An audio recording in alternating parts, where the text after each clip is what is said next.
Safari zetu zinatupeleka katika eneo la Ahero katika mji wa Nakuru, karibu na mlima Kreta. Kando na eneo hili kuna mtazamo wa kuvutia. Shughuli za uchimbaji mawe zinaendelea katika eneo hili. Kwa kweli kazi ni kanzi, maana sawa na mtu anapokuwa na kazi ya kufanya huwa ni sawa na kuwa na hazina kubwa itakayomfaa mbeleni. Eneo hili limeweza kuajiri zaidi ya wafanyikazi 100. Tunapatana na Mike akiwa katika shughuli zake za kutafuta riziki za kila siku. Kwa majina naitwa Mike. Hii ndio job mimi hufanya kwa saa hii. Si eti wase sijasoma. Kusoma nimesoma kabisa. Nikisa nijiepusha na mambo mengi juu niliona nikienda huko nje nianze kuhangaisha watu huko hivyo juu ya kupora wase. Nikaona acha tu nikuje nijifunze hii job. Niliingia job kasi sijui kitu. Wakati nilikuja nilianza na kutoa mawe. Sasa unaona hii yenye nimepiga. Nilianza na kuitoa. Nimeona nikakaa kwa hii mawe. Nika gain experience ya kuipiga. Kwa watu ambao wananipigia, so nikaanza tu kugain pole. Sikufunza na mtu. Anatueleza aina za zana zinazotumika katika utekelezaji wa kazi hii. Anatupeleka hatua moja baada ya nyingine jinsi uchimbaji wa mawe yanavyofanyika. Na kwa kweli si rahisi iwapo huna nguvu. Hii inaitwa msumari. Hii unaiona hii. Hii inaitwa msumari. Hii nayo inaitwa nyundo. Bila hizi hauwezi start kupiga hii. So lazima uwe na hizi. Hizi ndio first. Lazima uanze na hizi. Then kutoka hapa hivi kuna kitu inaitwa ndari. Hii inaitwa ndari.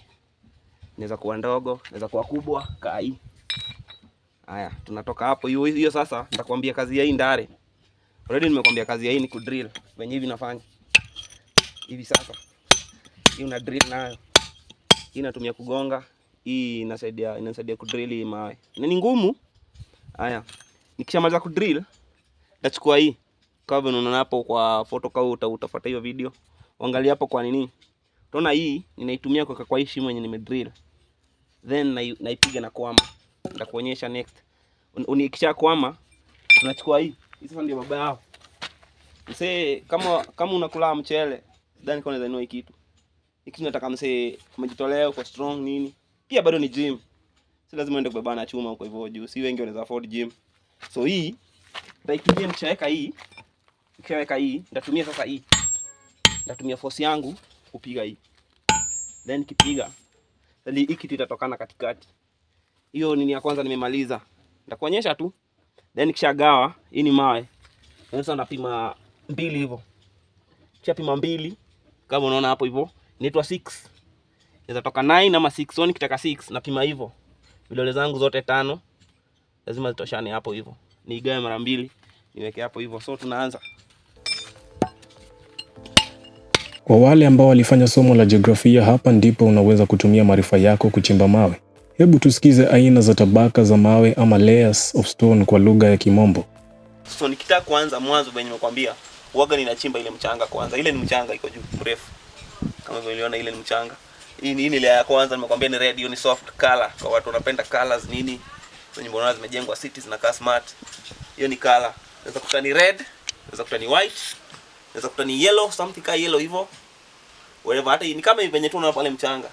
Then hiyo ya pili, hiyo ni black, lakini bado ni soft. Hiyo inatumika kuendelesha maso ni juu nyumba kuendelea. Haya, kutoka hapo mpaka hapa hii rough, hii bado pia ni soft.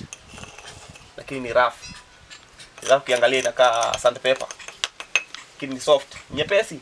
Hiyo ni nyepesi kabisa. Sasa nimeweza kutoka hapo kukuja, ukishamalizana na hiyo itoke yote. Then sasa ndio utaanza kupiga hii ngumu sasa. Hii ni ya tank venye nimekuelezea. Unajenga nayo tank, unaweza nayo foundation ya nyumba. Msingi yani chini. Lazima uanze na strong. Then kutoka hapo hivyo hii ni ya kumalizia. Hii ni ya kumalizia chini. Tutakuwa tumemaliza mambo. Mike ana tajriba ya miaka 6 sasa tangia aanze kazi hii. Anasimulia changamoto zilizomkumba alipokuwa anaanza kazi hii. Hii kazi ilianza 2018. 2018 ndio kwa sasa specifically hiyo ndio nilianza kazi kamili. Na nimekwambia nilianza na kutoa. Kaenda hivyo nikakuwa fundi. Sasa ikianza kupiga hii ndio nichonge hizo blocks. Sasa mimi sasa ninaitwa fundi. Sasa mimi ndio nimekuwa expert, nimequalify. Yeah, naweza piga 6x6, piga 9x9. Hivyo. Haya, nimepiga mawe mpaka saa hizi.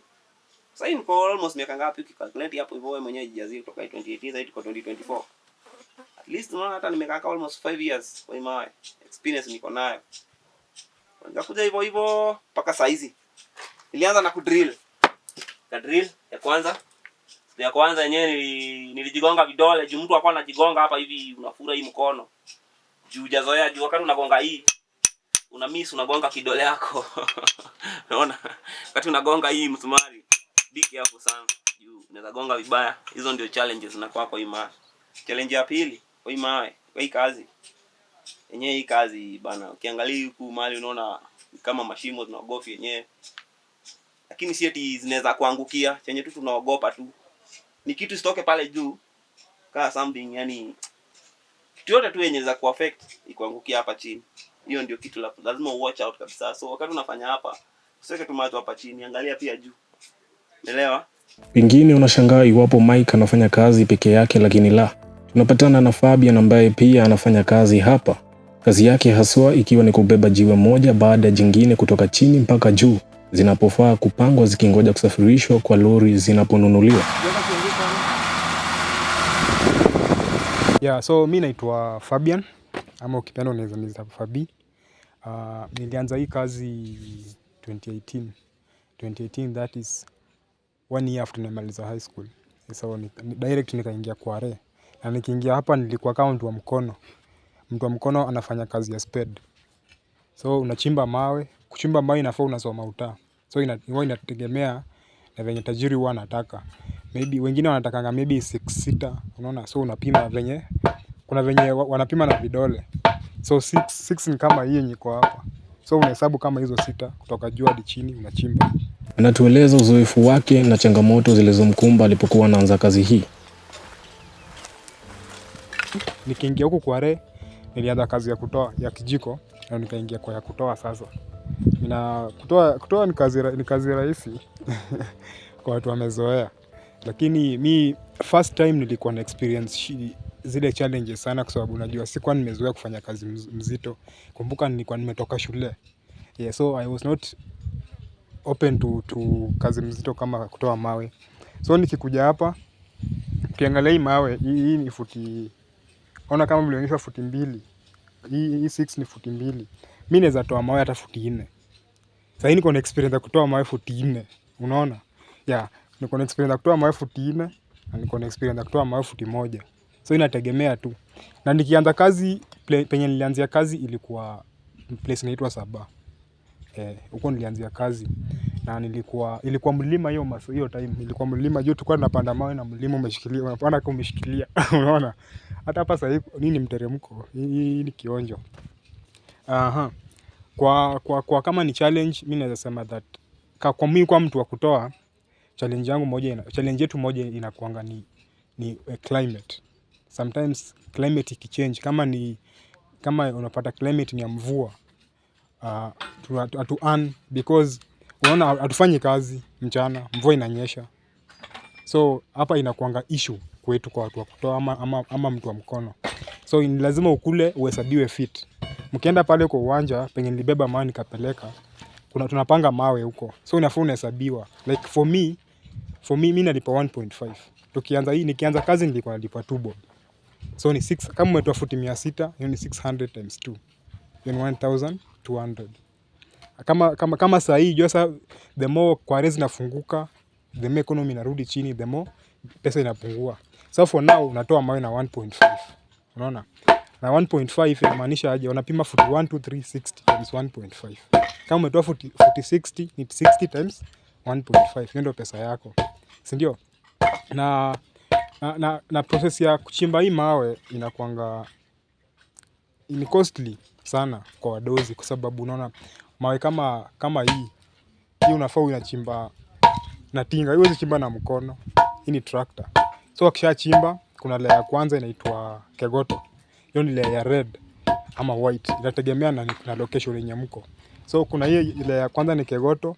Kama Kware ni mara 2. Kuna kama huku side ya Ahero na kuna Kware pia maili 7. So na kama hizi za Ahero kuna kegoto, alafu kuna pass. Huku kuna pass. Yeah, kuna pass. After pass unaenda Nyamogo. Kuna pass Nyamogo. Alafu hiyo nyingine inaitwa Budha. Yes, Budha. Alafu glass, alafu tengu, si ndio? Yeah, so ni layers zenye mliambiwa. So tengu ni ile ya kudevelop foundation. For me naona kwa hizo layers zote, layers inakuanga rahisi sana ni Kegoto. Hizo layers tumewapea ni za huku Ahero. Place inaitwa Saba, kuna Kegoto, kuna kutoa Kegoto unaingia Ngumu. Kuna Ngumu ile inakaa kama timu. Hiyo ni ngumu alafu ya black. Alafu kutoka Ngumu unaingia pass. Kuna pass. Alafu zingine baada zikuwa na Ngumu zinakuanga na hiyo, kuna layer nyingine hapo katikati Nyamogo. Nyamogo na layer nyingine rahisi inakuanga white. So unapata hizo zinatumika for decoration. Nyamogo, kuna Kegoto, alafu kuna pass. Pass inatumikanga kuendeleza nyumba. Juu hiyo mawe nyepesi, unaona? Alafu Kegoto ni ya decoration, maybe katikati ama imalizie. So mi experience kwa challenge mimi nakuanga nayo kwa kutoa mawe ni, unaona, kama kutoa tengu. Tengu ni mzito. Mawe mengine mzito sana. So unafanya ikifika jioni umechoka. Lazima ukule vizuri juu. Hiyo layer mimi naonanga kama inakuwa ngumu kwangu kutoa kabisa. Unaona? Fabian pamoja na Michael wanawapa vijana mawaidha kwamba waweze kujitahidi, wasingoje kazi rahisi. Boys, kule mtaani walai. Hii kazi ni poa, kazi inalipa. Unahitaji tu nguvu. Uhitaji eti akili mingi za kitabu ama nini. Umesoma hadi umegraduate. Sasa hivi unaona Kenya vile inakaa kuna job. Tafadhali kuja tu hapa hivi. Pata pesa yako bila kuhangaisha wasee kwa barabara, nini unajikuta kwa violence whatever. Uizi vitu kama hizo. Kuja hapa. Nikute mtu kama mimi. Sitakuwa na wivu. Mimi nitakuonyesha venye inafanywa. Wengi wamekuja tumewasaidia. Wewe kuja tukuonyeshe venye inafanyago. Hii kazi unaweza kuwa umepata kazi mzuri, maybe unafanya unawako ofisi ama hivyo, ama umeandikwa mahali pazuri, yaani uchoki kazi bila jasho. But suddenly unajua ujui mbele itakuwaje, unaweza futwa kazi. Wewe kuja hapa hivi. Kwa siku kosi 500. Kani pesa kidogo. Kosi shilingi 500. Niambie shilingi 500 ni nini nyingine unahitaji kwa siku? Hii inakumudu kukula, unalipa hao, kama unaishi kwenyu sawa. Lakini kama unalipa hao pia bado unaweza manage kulipa nyumba, unaweza nunua chakula zote kile unataka huko hivyo. 500 ni pesa mingi sana kijana. So kama unajisikia una nguvu, hiyo nguvu uko nayo, unasikia uko nayo, kuja hapa hivi nikufunze. Kazi ziko. Kazi ni kujitolea. Hii Kenya sasa hivi yenye economy imekaa, hakuna kitu rahisi. Unajua una get. So lazima ufight. Lazima ufight ndio get. Na sisi tukikuja hapa tunakuwa kama wanajeshi tumeenda war. It's either we win or we win. So unaelewa? Yeah. So the moment umeamka kama wewe ni youth, mimi advice naweza kuambia ni that the moment umeamka umekuja kwa re, hata kama ni one bob wewe posho utapata pesa yako. Mimi tunapendea huko ni that watu wa huko wako loving, mafundi hakuna shida zake hata kuletea. Unaona? Yeye atachapa, anajuanga kila kitu hapa ni kazi. Utachapa kazi, at the end wadozi watakulipa jioni uende kwako. Si ndio? Sasa bro. Mtazamaji, hali ndivyo ilivyo katika kaunti hii ya Nakuru, eneo la Ahero. Jina langu ni Victor Gola. Hii ni Mawimbi ya Maarifa.